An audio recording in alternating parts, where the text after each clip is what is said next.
ஆகாஷ்வாணி.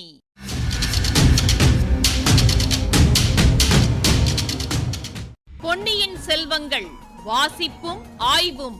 வாசிப்பவர் ராமசுவாமி சுதர்சன் அவர்கள்.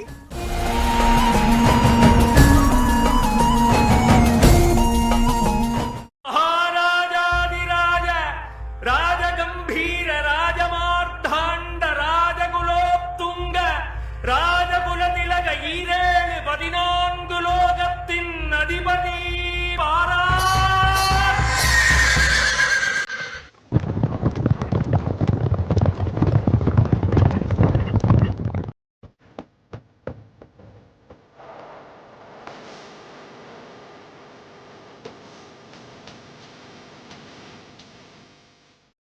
மணிமேகலை சிறிது நேரம் யோசனையில் ஆழ்ந்தாள். தான் சற்று முன் கண்ட தோற்றம் வெறும் பிரமைதானா, அல்லது கனவில் கண்ட தோற்றமா? கனவாக இருந்தால் தான் தூங்கிக் கொண்டல்லவா இருக்க வேண்டும்? தன்னைத்தானே தொட்டு பார்த்து கொண்டாள். இல்லை, நான் தூங்கவில்லை. பழுவூர் இளையராணிக்காக ஆயத்தமாயிருக்கும் அந்தப்புற அறை அல்லவா இது? பளிங்கு கண்ணாடியில் தன் முகம் இதோ நன்றாகத் தெரிகிறது. அதோ குத்துவிளக்கு எரிந்து கொண்டிருக்கிறது. கண்ணாடிக்கு எதிரே சுவரை உற்று பார்த்தாள். அங்கே ஓர் இரகசிய வாசல் இருப்பது அவளுக்கு தெரியும். அதை வெளியிலிருந்தும் திறக்கலாம், உள்ளிருந்தும் திறக்கலாம். மணிமேகலை அந்த இடத்தில் சுவர் ஓரமாக நின்று காதை சுவரோடு ஒட்டி வைத்து உற்று கேட்டாள். அவ்விடத்தில் சுவரோடு சுவராக இருந்த இரகசிய கதவு மரத்தினால் ஆனதுதான். ஆகையால் உள்ளே வேட்டை மண்டபத்தில் ஏதோ ஓசைப்பட்டது போல் கேட்டது. மணிமேகலை மெதுவாக இரகசிய கதவை திறந்தாள். வேட்டை மண்டபத்தில் எட்டிப் பார்த்தாள். அந்த மண்டபத்தின் பெரும்பகுதியில் இருள் சூழ்ந்திருந்தது. ஒரு மூலையில் சிறிய அகல் விளக்கு எரிந்து கொண்டிருந்தது. திடீரென்று அந்த சிறிய விளக்கின் ஒளி மங்கிற்று. அடுத்த கணம் முன்போல் பிரகாசித்தது. ஏதோ ஓர் உருவம் அந்த விளக்கின் முன்புறமாக குறுக்கே சென்றது போல இருந்தது. அந்த காரணத்தினால்தான் விளக்கு ஒரு கணம் மறைந்து அடுத்த கணம் பிரகாசித்திருக்க வேண்டும். அப்படி விளக்கை ஒரு கணம் மறைத்த உருவம் அதன் முகம் தான் சற்று முன் கண்ணாடியில் கண்ட முகம்தானா, அல்லது இதுவும் தன் சித்தக் கோளாறுதானா? மணிமேகலை எட்டிப் பார்த்தபடியே கையைத் தட்டினாள். யாரங்கே என்று மெல்லிய குரலில் கேட்டாள். பதிலுக்கு ஒரு கனைப்புக் குரல் கேட்டது. வௌவால் ஒன்றுதான் மேல் கூரையில் தொங்கிய இடத்திலிருந்து கிளம்பி ஜிவ்வென்று பறந்து போய் கூரையில் இன்னொரு இடத்தைப் பற்றி கொண்டு தொங்கிற்று. மறுபடியும் மிக மிக லேசான இருமல் சத்தம். மணிமேகலை அந்த வாசற்படியில் நின்றபடியே, அடியே சந்திரமதி என்று உரத்த குரலில் கூறினாள். ஏனம்மா என்று பதில் வந்தது. கைவிளக்கை எடுத்துக்கொண்டு உடனே இங்கு வா என்றாள் மணிமேகலை. சற்று நேரத்துக்கெல்லாம் ஒரு பணிப்பெண் கையில் விளக்குடன் வந்தாள். இங்கேதான் விளக்கு நன்றாக எரிகிறதே, எதற்கம்மா விளக்கு? வேட்டை மண்டபத்துக்குள்ளே போய் பார்க்க வேண்டும். ஏதோ ஓசை கேட்டது.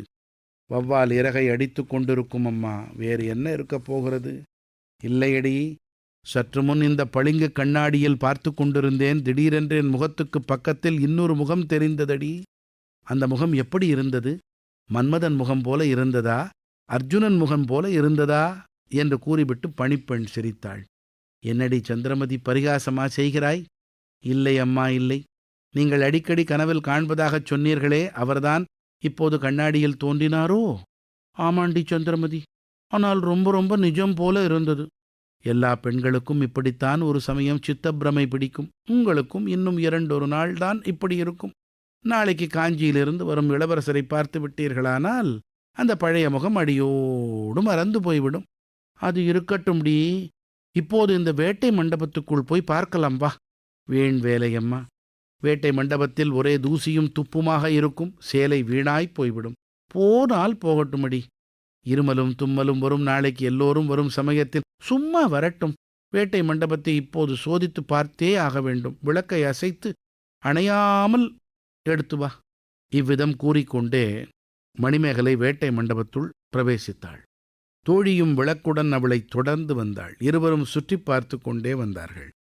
சந்திரமதி கையிலிருந்த தீபத்துக்கு மேலாக நோக்கி உயிரற்ற மிருகங்களை மட்டும் பார்த்து கொண்டே வந்தாள். மணிமேகலையோ சில சமயம் தரையிலும் பார்த்தாள். தரையில் படிந்திருந்த புழுதியில் அங்குமிங்கும் கால் சுவடுகள் இருந்ததை கவனித்து கொண்டாள். அம்மா, அதோ என்றாள் சந்திரமதி. என்னடி இப்படி பதறுகிறாய்? அதோ அந்த வாலில்லா குரங்கு அசைந்தது போல இருந்தது. உன்னை பார்த்து அது தன் சந்தோஷத்தை தெரியப்படுத்தியதாக்கும். என்னம்மா என்னை கேலி செய்கிறீர்களே? நான் பிரமை பிடித்து அலைகிறேன் என்று நீ மட்டும் என்னை பரிகாசம் செய்யவில்லையா? ஒருவேளை உங்கள் கண்ணாடியில் தெரிந்த முகம் அந்த குரங்கின் முகம்தானோ என்னமோ? நாம் வந்த வாசலுக்கு நேரே இருக்கிறது. பாருங்கள், குரங்கு மறுபடியும் அசைகிறது. சீச்சி, உன் விளக்கின் நிழலடி. விளக்கின் நிழல் அசையும் போது அப்படி குரங்கு அசைவது போல தெரிகிறது. வா போகலாம். இங்கே ஒருவரையும் காணோம். அப்படியானால் அந்த குரங்கு முகம்தான் கண்ணாடியில் தெரிந்திருக்க வேண்டும். இல்லாவிடில் அதோ மேலே உட்கார்ந்திருக்கிறதே, அந்த ஆந்தையின் முகமாக இருக்கலாம். அது நம்மை பார்த்து எப்படி விழிக்கிறது பாருங்கள். என்னை ஏன் சேர்த்துக் கொள்ளுகிறாய்?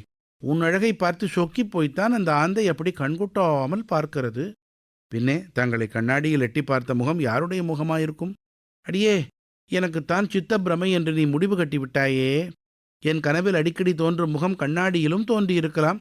அந்த சுந்தர முகத்தை பார்த்த கண்ணால் இந்த குரங்கையும் ஆந்தையையும் பார்க்க வேண்டி வந்ததே என்று எனக்கு கஷ்டமாயிருக்கிறது. வாடி போகலாம். கண்ணாடியில் இன்னொரு தடவை அந்த முகம் தெரியுமா என்று பார்க்கிறேன். 2 பெண்களும் மறுபடியும் வந்த வழியே புகுந்து அந்தப்புற அறைக்குள்ளே போனார்கள். வாலில்லா குரங்குக்கு பின்னாலிருந்து வந்தியத்தேவன் வெளியில் வந்தான். 2-3 தடவை தும்மி மூக்கில் புகுந்திருந்த தூசி துப்பைகளை போக்கிக் கொண்டான். தன்னை அவ்வளவு நன்றாக மறைத்திருந்த வாலில்லா குரங்குக்கு தன் நன்றியைச் செலுத்தினான். ஏ குரங்கே, நீ வாழ்க. அந்த பணிப்பெண் என் முகத்தை உன் முகத்தோடு ஒப்பிட்டாள். அப்போது எனக்கு கோபமாய்த்தான் இருந்தது. வெளியில் வந்து விடலாமா என்று கூட எண்ணினேன்.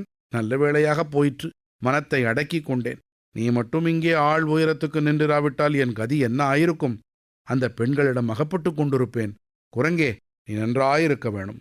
இப்படி சொல்லி முடிக்கும் போதே அந்த பெண்களிடம் அகப்பட்டு கொண்டிருந்தாலும் அப்படி ஒன்றும் விபரீதமாகப் போயிராது என்ற எண்ணம் அவன் மனதிலே தோன்றியது. அவர்கள் யார் என்பதை முன்னமே ஊகித்துக் கொண்டிருந்தான்.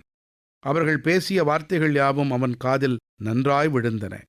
அதிலும் மணிமேகலை உரத்த குரலில் கணீர் என்று பேசினாள். கனவில் கண்ட முகத்தைப் பற்றியும் கண்ணாடியில் பார்த்த முகத்தைப் பற்றியும் அவள் ஏதோ பேசினாளே, அது என்ன? பழைய சம்பவங்கள் அவனுக்கு நினைவு வந்தன. கந்தமாறன் அடிக்கடி இவளிடம் தன்னை பற்றி பேசியிருப்பதாகச் சொல்லியிருக்கிறான்.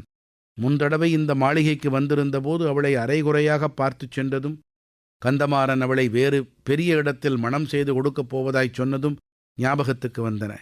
இந்த பேதை பெண் ஒருவேளை அவளுடைய மனதை மாற்றிக்கொள்ளாமல் இருக்கிறாளா என்ன? அதை பற்றி யோசிப்பதற்கு இப்போது நேரமில்லை. வெளியேறும் வழியை பார்க்க வேண்டும்.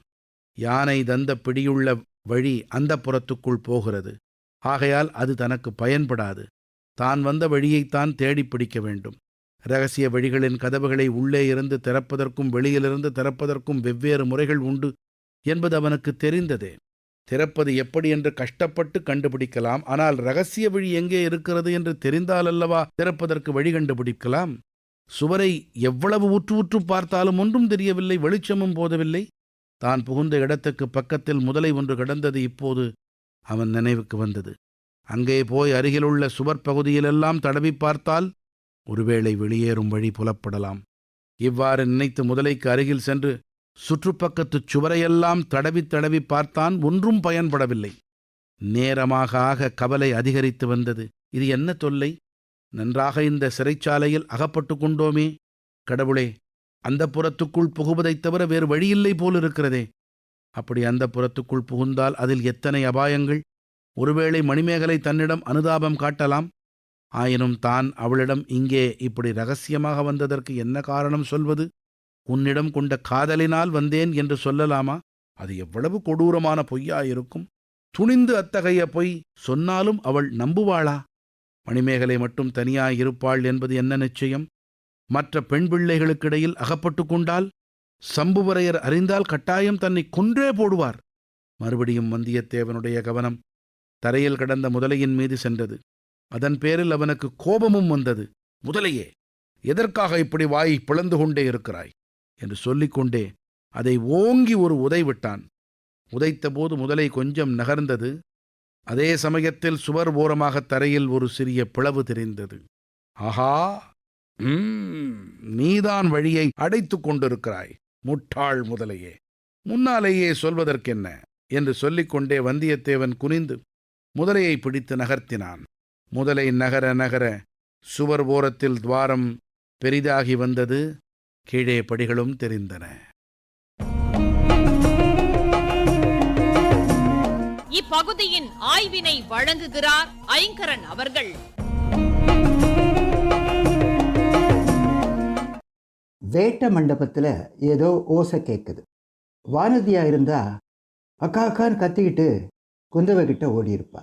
பூங்குழலியா இருந்தா கையில என்ன கிடைக்குதோ உள்ள பாஞ்சு அங்க பதப்படுத்தி வச்சிருக்கிற அத்தனை பொருள்களுக்கும் திருச்சாத்து சாத்தி இருப்பா. மணிமேகலையிடம் ஒரு நிதான போக்கு இருப்பதை பார்க்குறோம். விருந்தாளிகளுக்கான வசதிகளை முனைப்போட மேற்பார்வை பார்க்கும்போது அரண்மனை பணியாறுகளை வறுத்து எடுத்துட்டா என்பதை கேட்டோம். வேட்ட மண்டபத்தில் சந்தேகப்படும்படி ஓசை கேட்டா சும்மா விடுவாளா? அவளுடைய தேரறிவை ஆசிரியர் உணர்த்துற நேர்த்தியை பாருங்க. கையில் விளக்கு வச்சிருக்கிற சந்திரமதி தீபத்துக்கு மேலாக நோக்கி உயிரற்ற மிருகங்களை மட்டுமே பார்த்துக்கிட்டு வர. மணிமேகலையோ தரையையும் பார்த்து அதில் படிஞ்சிருக்கிற புழுதியில் அங்கும் இங்கும் கால் சுவடுகள் இருப்பதை கவனிக்கிறார். இந்த வரலாற்று நெடுங்கதையில் இப்படி ஒவ்வொரு அசைவிலையும் தனித்தன்மையை இழைய விடுறார் ஆசிரியர். அப்படியானால் அந்த குரங்கு முகம்தான் கண்ணாடியில் தெரிந்திருக்க வேண்டும். இல்லாவிடில் அதோ மேலே உட்கார்ந்திருக்கிறதே அந்த ஆந்தையின் முகமாக இருக்கலாம். அது நம்மை பார்த்து எப்படி விழிக்கிறது பாருங்கள். இப்படி கிண்டல் பண்ணினா சந்திரமதி. சட்டுன்னு வருது மணிமேகலையின் பதிலடி.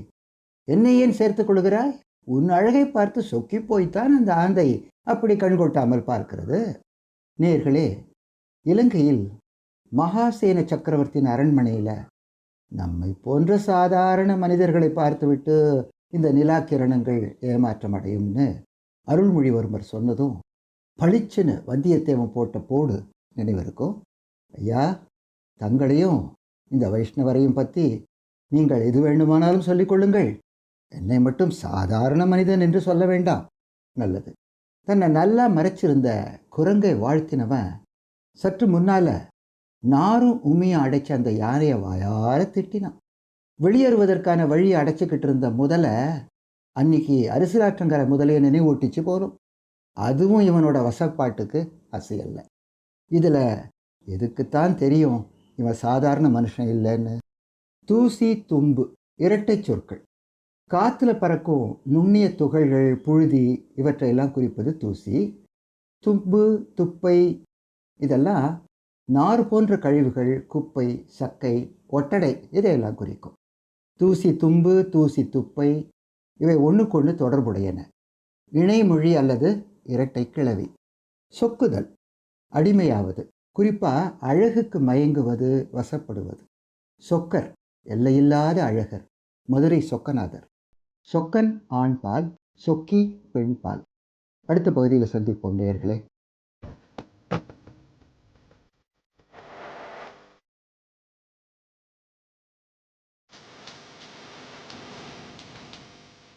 பொன்னியின் செல்வங்கள் வாசிப்பும் ஆய்வும் கேட்டீர்கள். வாசித்தவர் ராமசுவாமி சுதர்சன் அவர்கள்.